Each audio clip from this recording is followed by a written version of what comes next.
So Boston was settled 386 years ago, and in this picture from MassDOT, you can see the light blue areas are landfill.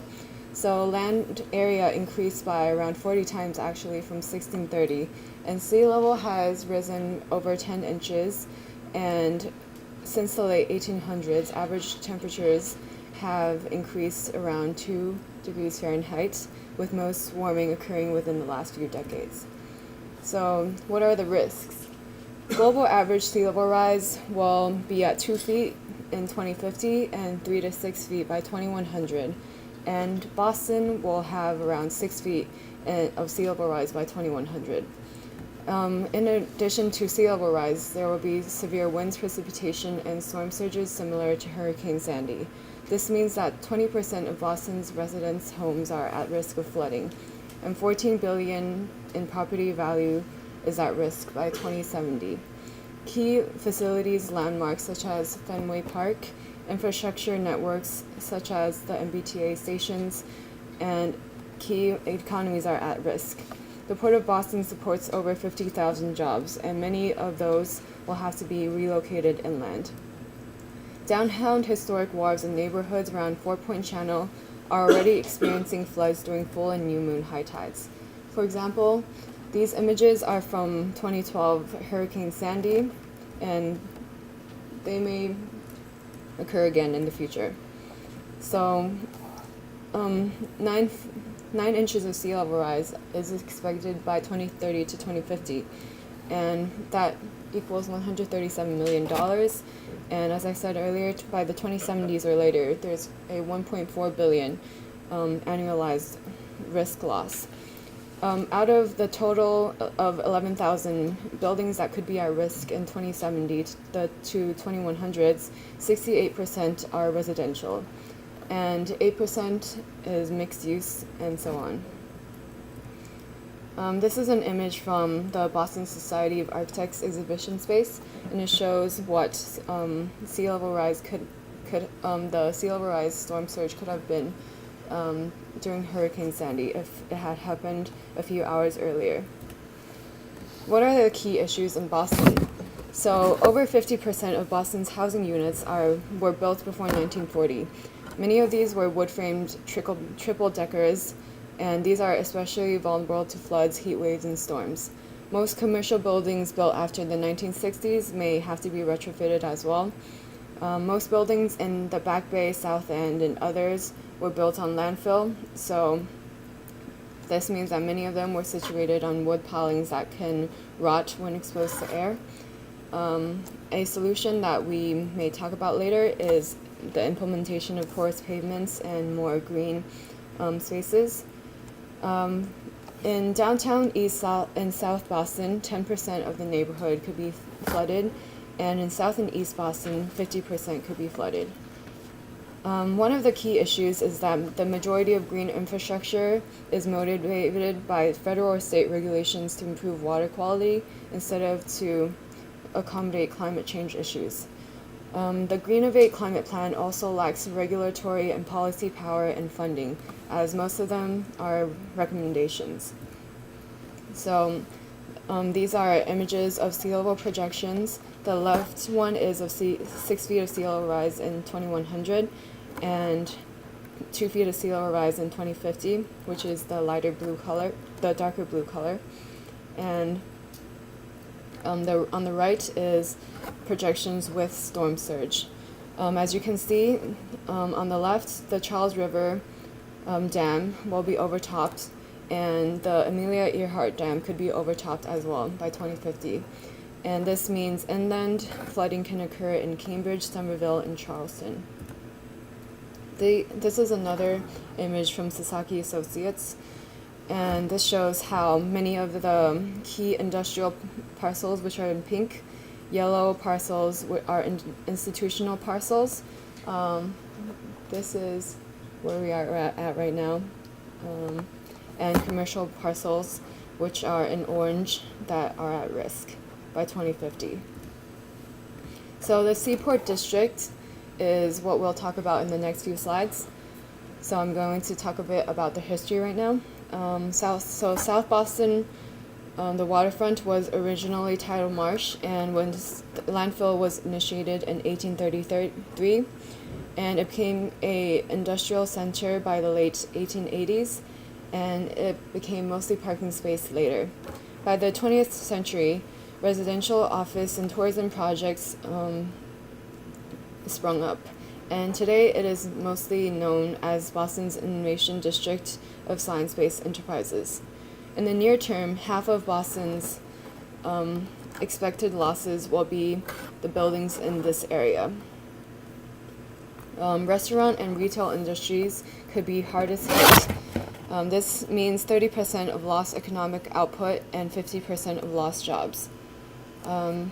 Legal, financial, and insurance industries, on the other hand, are considered relatively more resilient to disasters as they have backup data storage and the capability to operate remotely. And they also have built-in system redundancies, whereas smaller businesses cannot operate if they don't have the space in the future. So with 36 inches of sea level rise in 2050, this could mean a total of $530 million loss.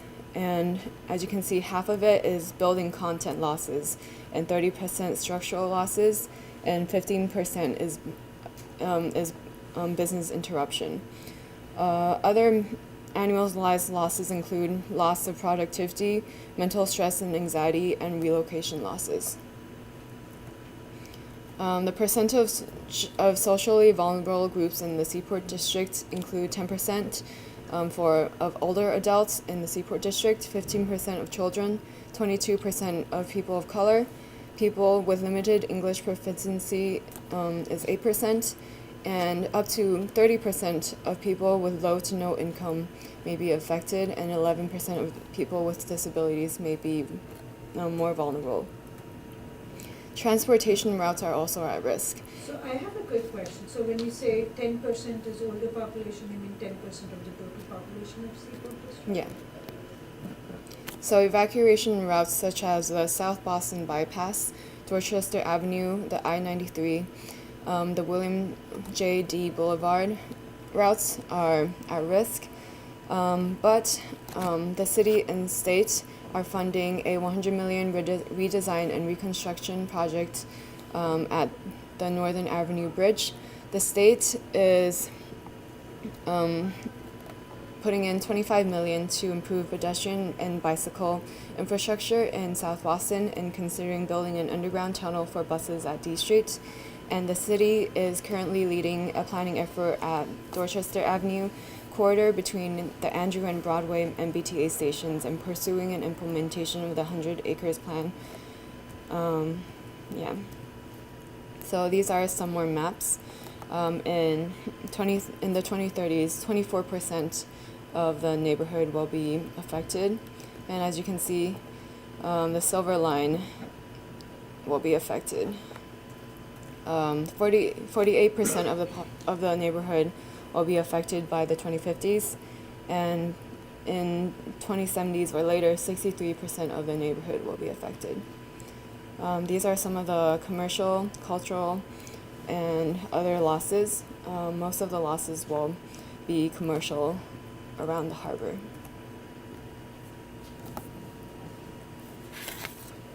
So given these risks, I'm going to talk a little bit about what the city is doing in terms of goals, policies, actions to cope with these threats. And basically, the city it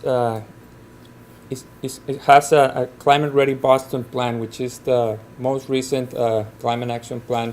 It was released in last December, and it builds upon previous climate action plans since 2007 with Major Thomas Meninas, and the last update was before this one was in 2014. So the structure is basically for actions are these three categories. We have the 5 layers or goals, and then we have 11 strategies, and then those are broken down in 39 initiatives. So we're gonna look at them a little bit more in detail. So the layers, these are designed to support and reinforce each other. So these are the primary goals of the plan. They relate to having updated climate projections and also prepared and connected communities. There's also a part for protecting the shores, resilient infrastructure, and adapt buildings. And here are the 11 strategies of the plan. You can see on the left-hand side how each strategy relates to one of these 5 goals. So the first strategy it's about keeping, as I mentioned, updated projection and to inform the adaptation efforts. And these have to occur every 5 years according to the plan. It's very important to have this up to date so all the actions can be promptly released. The second strategy talks about education, expanding awareness on the population on climate hazards and actions. This is very important so we can get the engagements of the population. The third strategy talks about how we can use this plan also for economic development. So acting and creating action plans also means economic development for the population and jobs. The fourth strategy talks about having local climate resiliency plans. It is important that every area, every neighborhood, every city has a local plan because there are resources that need to be prioritized and allocated depending on those plans. The fifth strategy talks about having a coastal protection system to address the flood risk. The sixth strategy is about investments to adapt the infrastructure. The strategy number 7 is about district level energy solutions, more sustainable type of energy and more robust, resilient energy provision. Strategy number 8 talks about green infrastructure. It's the implementation of trees, bioswales as a way to cope with the menaces, the threats of sea level rise primarily. Number 9, it's about updating the regulations. So right now it's very important that the new buildings, new development, it's climate ready, and the zoning is appropriate for this new development, especially in the Seaport District. Strategy number 10 is about retrofitting existing buildings. So currently there are a lot of buildings that need to be rehabbed, and this strategy is about that. And the last one is about also having insurance plans for these buildings, because it is very likely that some of these structures are going to be affected. So it's very important to provide the owners of these structures with the insurance so they can move forward. So this image shows how these the layers and the strategies are going to interact. So we can see it in different colors. Those are related to the adapted buildings, resilient infrastructure, those related to community, shores, and on the bottom we can see the strategies such as having elevated first floors or bioswales, barriers to prevent water from flooding the shore, and so forth. These are the initiatives. I'm not going to go in too much detail, but I just wanted to show you how each strategy breaks down in different actions, and these actions are also very specific in terms of their implementation period. So every action is going to be different in scope and cost. So that's why the city is envisioning having implementation within 2 years, sometimes within 5 years, and other more long-term solutions. And also it's important to mention that some of these actions have a deadline already established, and others are thought to be more of a continuous improvement effort. So I thought this is a good thing, having a plan with some deadlines already in place, and if not, at least they are envisioned as a continuous improvement effort. So particularly for the seaport and the South Boston area, these are the most important initiatives that we saw on the Climate Ready Boston plan, and also they relate to the 5 layers. Obviously the having the updated projection, but the other 4, they talk about having the local plan for the seaport area. They talk about having overlay districts for flood protection, more stringent regulations, feasibility for a district scale flood protections like barriers for the shoreline. On the community side, outreach campaigns to facilities that are serving those most vulnerable populations in the area, and also the small business preparedness programs. This is something that they stress a lot in the plan.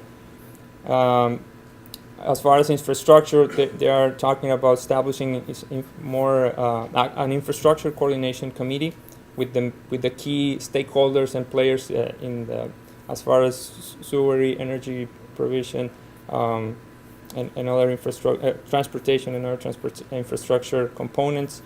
The feasibility for community energy solutions, and from the adapt building standpoints, we have promoting climate readiness standards for those projects that are in the pipeline. There's a huge quantity of projects to be developed in this area, incorporating future climate conditions into zoning amendments, and establishing climate-ready buildings education programs. So I had the opportunity to interview Maya Goldwasser, who is the Climate Preparedness Program Manager of the City of Boston Office of Department of Energy and Open Space, and she mentioned that some of the primary accomplishments so far is that they have received a grant from the Barr Foundation last December as well, and this will enable them to watch more in detail, put more resources on what's going on in the 4-point channel area.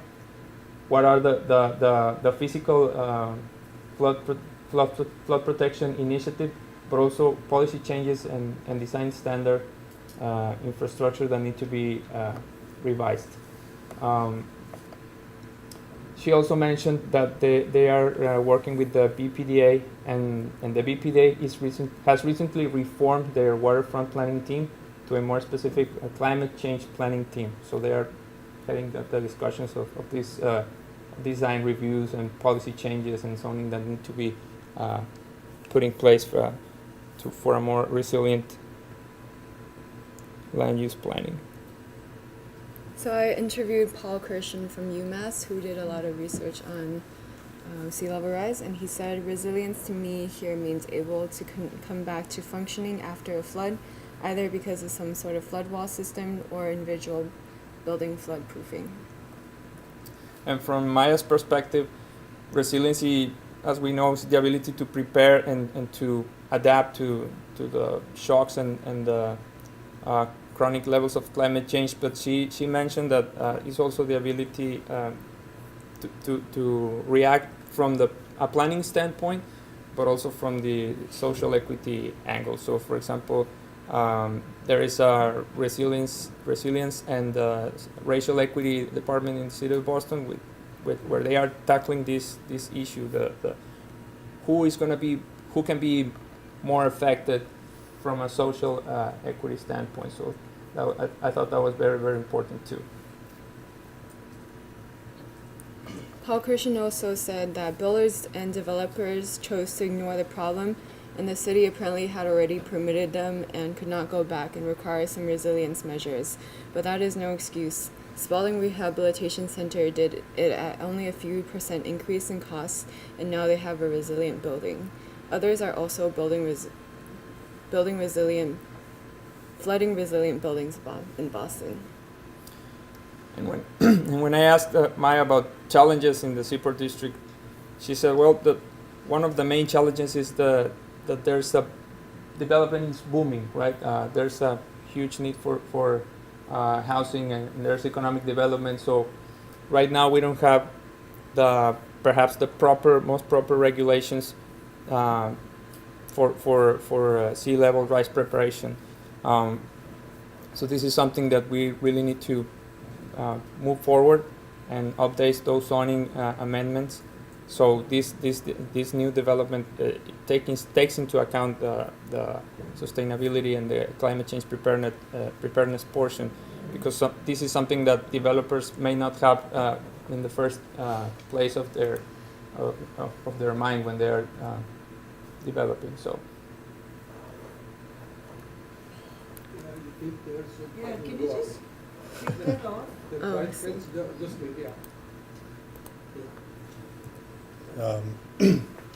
So I guess to distill this down a little bit more and really talk about what this means for the Seaport District in particular, the sort of sense I got from speaking with people involved in either policy and planning development at the city or nonprofit organizations that work in the field is that we're sort of looking at three real big pushes, and that's fortify, adapt, and retreat. Sort of the approach to development in the area, understanding that there are short-term strategies we can implement that fortify our sites, and in a little bit of longer term, maybe adapt these sites to be functional over more frequent inundation periods. So when the king tide that comes once or twice a year becomes a sort of monthly high tide event, are these sites still functional? And then finally, when you look at some of the sea level rise projections 100 years out, the reality is that the seaport is probably not going to be a functional or viable development site. So when we're sort of talking about how we address those issues, it was presented to me that there's a few questions we need to ask ourselves when we approach resiliency development. And one of the first ones is we made a major investment in infrastructure in this area. So how do we absolutely protect that? That's sort of like the number one goal. In most cases, it's from saltwater intrusion. So the Ted Williams Tunnel runs right underneath the seaport. The vent stacks, so you can see in the top right, ventilate the tunnel system, but they're also pretty much at sea level. So it's one of the big questions. And then when we talk about sort of adapting buildings over time, are we throwing bad money after good? Do we just give up on these sites? What is worth investing and what isn't? And then one that's really interesting to me is sort of when we propose resiliency measures, can we extract multiple benefits out of them? So we talked about emergency access to and from the seaport. Would a water transportation system, which is quite adaptable, function in that capacity, but also provide public benefits when it's not being used as an emergency type service? Are we talking about creating shoreline seawalls and armament programs that can also function as bike paths that connect neighborhoods? And then finally, sort of what sort of infrastructure investment going forward can we implement that, like district-wide energy in particular, that allows the city to sort of encapsulate the high-risk areas when they are inundated without, sort of a cascading effect of power loss. For example, New York City during Sandy realized that was a significant issue, and it has really focused on developing district-specific energy programs. So the challenges really are, in the short term, identifying site-specific challenges. It's understanding what happens at any particular site. I'm showing Spalding Hospital again as a great example. It's not in the Seaport, it's in Charlestown, but is really the harbinger of this sort of development philosophy in Boston. And a lot of those strategies are also being adopted other places now in the Seaport. But these guys were a good 5 to 10 years ahead of most other developers. It's a bit of a unique site because it's an institutional facility, so the financial ramifications of investing in these types of technologies, they plan on owning the site for a long time. So if you're building a hotel as opposed to a hospital, maybe the sort of short-term financial implications don't make as much sense, but looking forward, maybe we really need to think about what does. That's the next site. And then, so again, here we are talking about site-specific design when FEMA issued the new flood maps for Boston, the original proposed development was now inside the flood zone. And rather than just elevating the building, they chose to relocate it. Part of that was that the interaction of floodwaters among the buildings was a major consideration. And rather than elevating, they chose to move it. And some more sort of protection mechanisms, aquafence. This is at Atlantic Wharf. This is a system that they purchased when they completed construction of the building. They keep it on site, ready to deploy. And GE is proposing raising Harbor Walk on the Four Point Channel side of the building. One of the, going back to what I was saying at Pier 4, is another consideration here is how does that type of strategy impact your neighbors? So if you're displacing floodwater off your site, what does that mean for the buildings on either side of them? All things to consider for sure. Again, more building design strategies. We talked about this a little bit before, but first floor ceiling heights are generally 18 to 20 feet in the Seaport District for a lot of these more resilient buildings. This is 600 Summer Street. This is a hotel that's going up next year, and they chose to use high first floor ceiling heights so that when inundation is more chronic, you can either elevate inside the structure, and then of course moving mechanical equipment to upper levels or rooftop. That's showing, again, Spalding, but many buildings in the Seaport are doing that now. It's not required, but it's almost a standard operating procedure for developers. So key infrastructural networks may have to be relocated as well. For example, Eversource Station 99 is built as response to the rapid redevelopment and growth in the South Boston waterfront. And after Superstorm Sandy inundated the East Coast, Util Architects reevaluated the station's infrastructural and enclosure design and lifted the floor 26 feet above mean sea level rise to withstand significant storm surge and flooding scenarios, as you can see here. And it's planned to be completed in December 2017.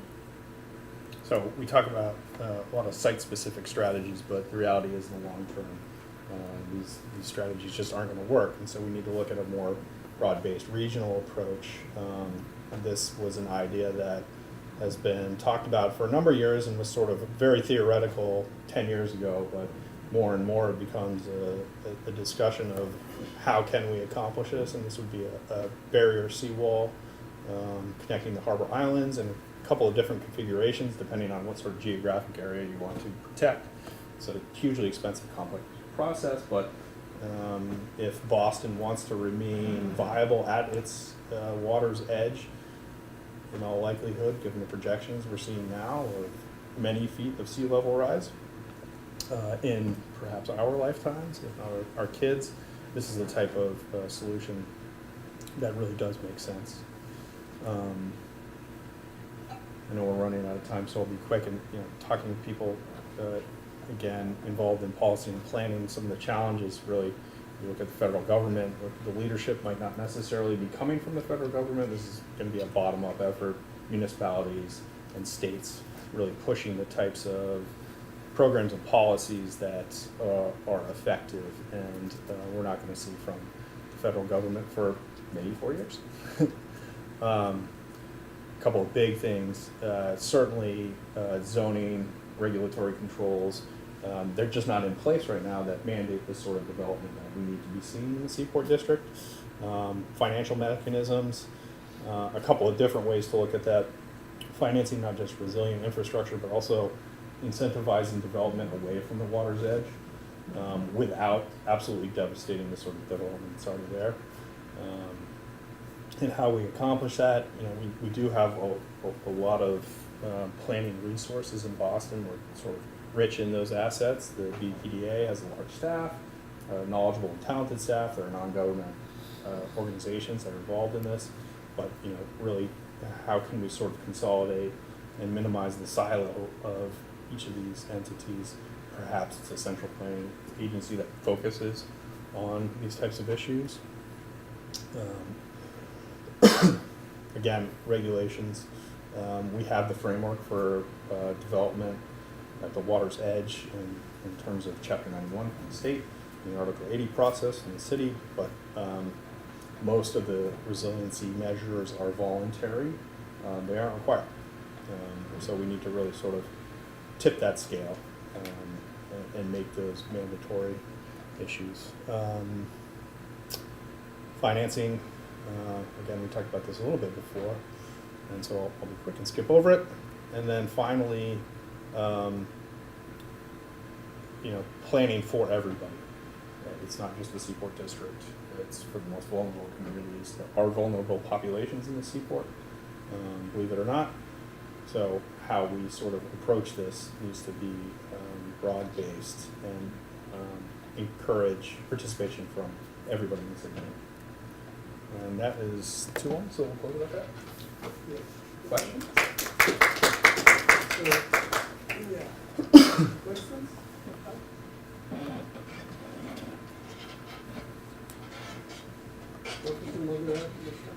I have lots of things to say. I do, and only in the interest of sort of making things better as we go along. I just want to step back and very quickly sort of try to understand what the brief of the project was. From him or of our particular project? What your understanding is. Can you be a little more specific? in the So, question? what was the prompt for this assignment? What were you supposed to do? So we were supposed to be looking at flooding risks in particular. Flooding risk. Yeah. That is certainly a very tangible issue in the Seaport District. It's right at the water's edge. Sea level rise and flooding and related flooding is happening now to a certain extent, but I mean, the reality is it's going to be happening more frequently. And important part was to understand the risks, the current risks, understand what policies and actions are in place, and what are the next steps, what is coming. And also part of the assignment was to reach out to public officers and people working on right now. I saw that Gershner and all. Yes, right now that are working on these issues and trying to get a sense of their perspective. What the city is accomplishing, what needs more effort, that type of input. So, actually, let me begin by saying that you guys did an excellent and comprehensive job of what your assignment prompt was. And I especially like the fact that you sort of zoomed in on the Seaport District, because that is sort of, was indicative or perhaps, the breaking point in Boston first of the many places. And since it's still being developed, there's plenty of opportunities still to do a lot and not just retrofit. So in that way, I really enjoyed your presentation because it gave me a comprehensive understanding and a re-understanding of the things I've sort of looked at before. A couple of points that I would like to make, and this is sort of more general in terms of your presentation, and just, I'm picky about these sort of little graphic details. Most of my class in Savannah has been, and so has Eric, so I don't know what's going on, but some slide numbers, some kind of, common template, because I did feel like, the slides are sort of set 1, set 2, set 3, I think would have helped your cause.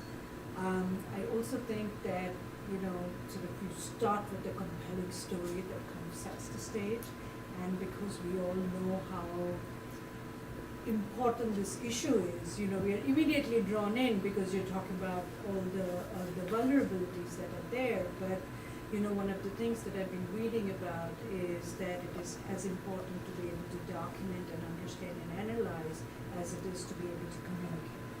And really to get your points across, I think you needed a more sort of, gripping start, which kind of summarizes immediately and particularly visually, the kinds of things that are going on, because there was a lot of text, there was a lot of detail on the issues and the challenges, but I feel like they weren't as neatly categorized as, let's say, the climate-ready layers were.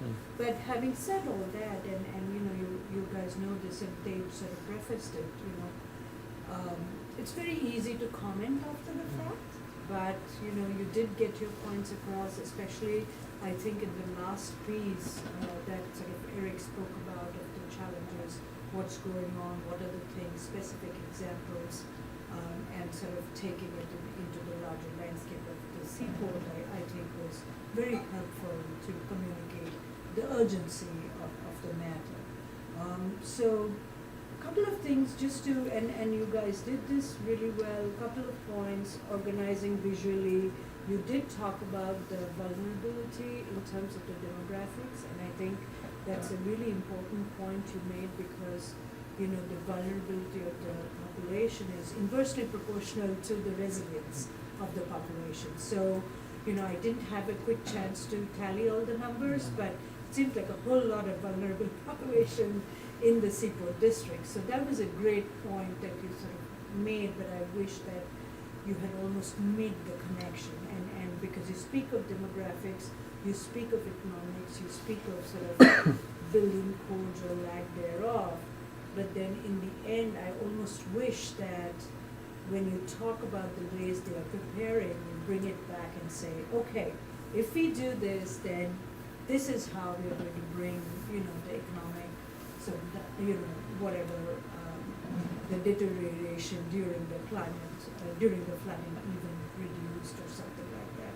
And I think one important point that you guys made was the, I think you talked about finance mechanisms to incentivize moving away. And so in the same spirit, there also could be sort of flood insurance subsidies for resilient buildings and things like that. And that could sort of offset the added cost for creating a resilient building. So I guess what I'm trying to sort of get at is that you guys have made some extremely great points, and I feel like it would do you justice to sort of bring it together in the end, or connect the points and be really specific, like you have been in terms of your site and the proposals that you have spoken about.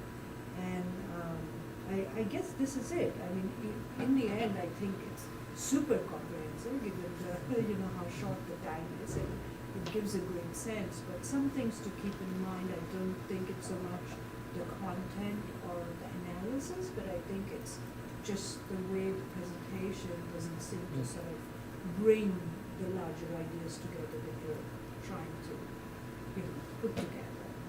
But I must say, it's good work. Thank you so much. Thank you. Thank you. Thank you.